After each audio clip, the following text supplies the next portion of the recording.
अभी जो supreme court के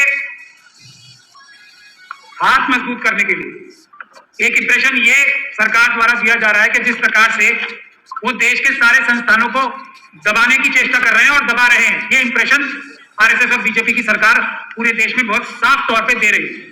हर एक संस्थान पे, इलेक्शन कमीशन पे भी, हमें भी इलेक्शन कमीशन के पास उस दिन जाने नहीं दिया, कहीं वो मशीनें ना दे रहे, आत्मा जाग ना जाए। तो हम समझ सकते हैं सुप्रीम कोर्ट के ऊपर पहले भी प्रेशर था। 2018 में 4 सुप्रीम कोर्ट के जजेस ने प्रेस कॉन्फ्रेंस करके बताया, ऐसा एक इंप्रेशन जा रहा है कि सभी संस्थानों और सुप्रीम कोर्ट के ऊपर भी एक प्रेशर बिल्डअप करने की चेष्टा की जा रही है कि इस बात में खास तौर पे सरकार के खिलाफ कोई फैसला ना दिया जाए। ऐसा इंप्रेशन सरकार खुद ही क्रिएट कर रही है। इससे ज्यादा खतरनाक बात देश में कुछ नहीं हो सकती। ये सबसे दूसरी ज्यादा खतरनाक बात है। पहली खतरनाक बात तो एक ही है, चुनाव सिर्फ और सिर्फ बैलेट पेपर से होगा, ईवीएम से नहीं होगा। ईवीएम से चुनाव कराना देश के लिए सबसे बड़ा खतरा है और सुप्रीम कोर्ट पर दबाव बनाना, डायरेक्ट या इनडायरेक्ट, परोक्ष या प्रत्यक्ष रूप से, सबसे बड़ा खतरे ये दो हैं देश के लिए। तो ईवीएम के खिलाफ तो ये हम लोग भी शायद ये सोच रहे थे कि जनता इस विषय में जागरूक नहीं है, लेकिन जो अब रिस्पॉन्स आ रहा है ये हम लोगों का शुरू किया हुआ इनिशिएटिव है ही नहीं। ये बात बिल्कुल साफ हो गई है। ये 95% से भी ज्यादा जनता की आवाज है जो हम लोग उठा रहे हैं। ये बात बिल्कुल क्रिस्टल क्लियर हो गई है। जो फोन हमारे पास आ रहे हैं, ये बात तय हो गई है। ये हम लोग नहीं कर रहे हैं कुछ भी। ये भारत देश की जनता 95% से ज्यादा ये चाहती है कि किसी भी हालत में, किसी भी कीमत पे ईवीएम से चुनाव नहीं होना चाहिए। चुनाव सिर्फ मत पत्र से होना चाहिए। एक बात तो ये साफ हो जानी चाहिए सबको। आप फोन कर करके और रास्ते में चलते हैं वकील, आम आदमी हमें क्या बोल रहा है, भाई साहब आप इनसे अगर पीछे हट गई आपकी टीम तो हम आपको कभी माफ नहीं करेंगे। जो आप ये कह रहे हो ना, जान दे देंगे, ईवीएम से इलेक्शन नहीं होंगे, करने देंगे, तो पूरा देश ये चाहता है अगर आप लोग इससे पीछे हट गए तो देश की जनता आपको माफ नहीं करेगी। ये हमें लोग रास्ते में रोक रोक के बोल रहे हैं। तो एक बात तो ये बिल्कुल साफ हो जाए। दूसरा, हम लोग अब 16 तारीख को क्या करने जा रहे हैं, भानु जी ने तो बड़े आराम से बता दिया, 15 की छुट्टी घोषित करना।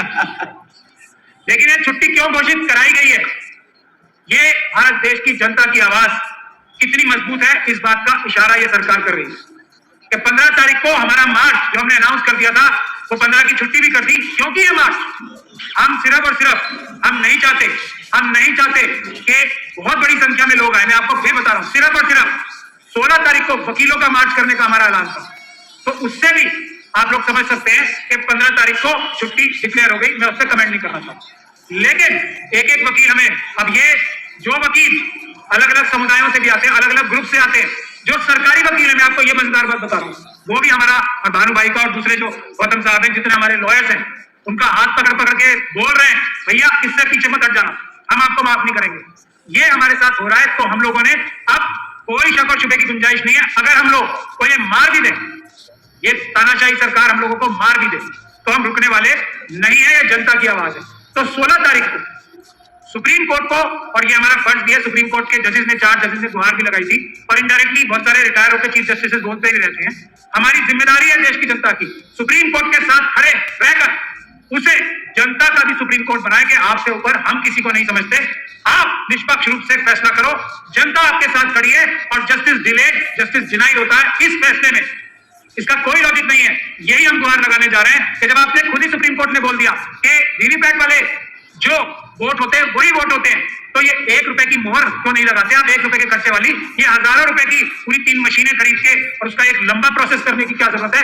ये सुप्रीम कोर्ट की जजमेंट की, जो सुब्रमण्यम स्वामी साहब की जजमेंट है, उसी की रूह से हम ये बात बोल रहे हैं। इसमें मुझे नहीं लगता कि सुप्रीम कोर्ट को या किसी भी कोर्ट को, दुनिया के दूसरे सुप्रीम कोर्टों को तो कोई इसमें हिचक नहीं हुई और उन्होंने तुरंत जर्मनी के सब जगह से इसको मतलब धक्का देके कूड़े की डब्बे में डाल दिया, कूड़े दान में डाल दिया। तो हमें कोई शक और शुबे की गुंजाइश नहीं है कि हमारा सुप्रीम कोर्ट भी इसको कूड़े दान में ही डालेगा, श्रेडर में डालेगा।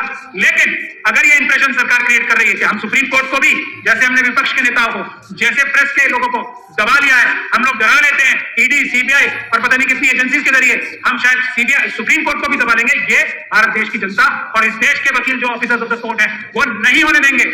सुप्रीम कोर्ट के साथ हम सब खड़े हैं।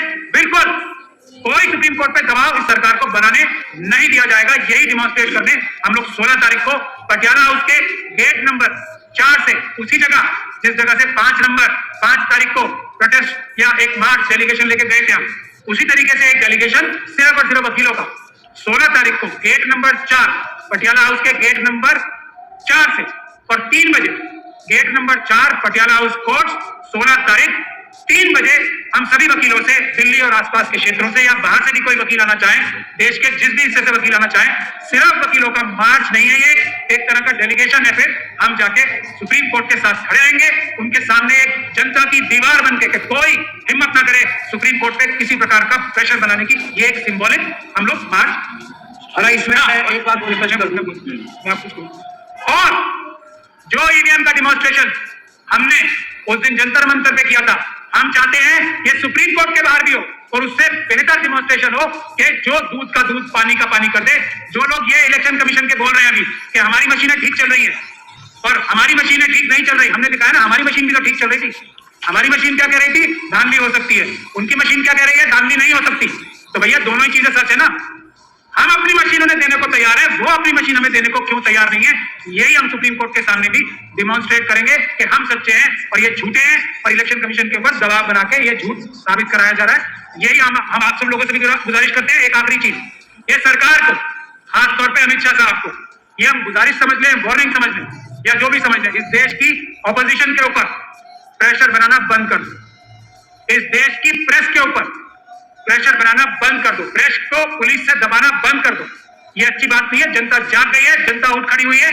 आप लोगों को बहुत बड़ी सजा देगी जनता अगर आप प्रेस पे दबाव बनाओगे, किसी तरीके का ऑपोजिशन पार्टी के लीडर्स पे दबाव बनाओगे तो जनता आपको माफ नहीं करने वाली। पर हमारे प्रोटेस्ट करने वालों के ऊपर भी अगर ये बल का प्रयोग हुआ तो वो बहुत बुरी बात होगी। हम 100% पीसफुल काम करते हैं, संवैधानिक काम करते हैं। इतना सा भी 1 मिलीमीटर भी हम संविधान और कानून के बाहर नहीं जाते।